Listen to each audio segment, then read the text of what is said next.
പ്രഭാതവന്ദനങ്ങൾ.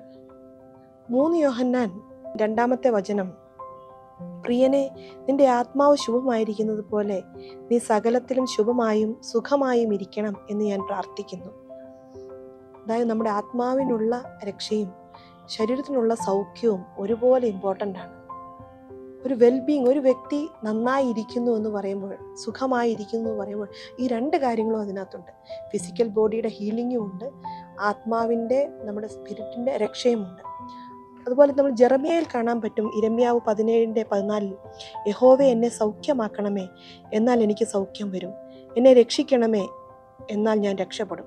ഇവിടെയും ഈ 2 കാര്യങ്ങൾ ഒരുമിച്ചാണുള്ളത്.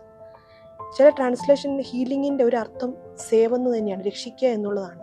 അതായത് നമ്മുടെ ഫിസിക്കൽ ബോഡി ഹീലിംഗ്, നമ്മുടെ പുറമെയുള്ള ശരീരത്തിൻ്റെ സൗഖ്യം പോലെ തന്നെ ഇമ്പോർട്ടൻ്റ് ആണ് അകമയുള്ള നമ്മുടെ ആത്മാവിൻ്റെ രക്ഷ എന്ന് പറയുന്നത്. ഇത് 2ഉം കൂടെ വരുമ്പോൾ മാത്രമാണ് ഒരു വ്യക്തിയെ സംബന്ധിച്ചിടത്തോളം വളരെ ആരോഗ്യത്തോടുകൂടി അല്ലെങ്കിൽ വെൽഫെയറിൽ, അതായത് വെൽബീയിങ് ആയിട്ടിരിക്കുന്നത് കാണുവാൻ സാധിക്കും.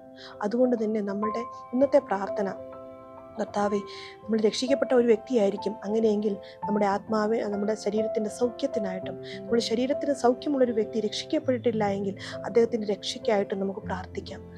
നമുക്ക് ഒരുമിച്ച് പ്രാർത്ഥിക്കാം. ദൈവമായ കർത്താവേ, ഞങ്ങളുടെ ആത്മാവും ഞങ്ങളുടെ ശരീരവും കർത്താവേ സൗഖ്യത്തിലൂടെയും രക്ഷയിലൂടെയും കർത്താവെ അങ്ങ് കൊണ്ടുപോകുന്നതിനായിട്ട് നന്ദി.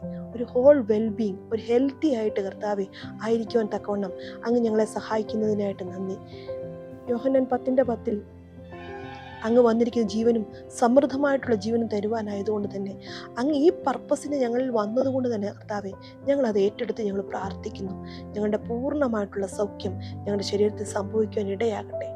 എല്ലാ മാനവും മഹത്വവും യേശുവിൻ്റെ നാമത്തിൽ. ആമേൻ.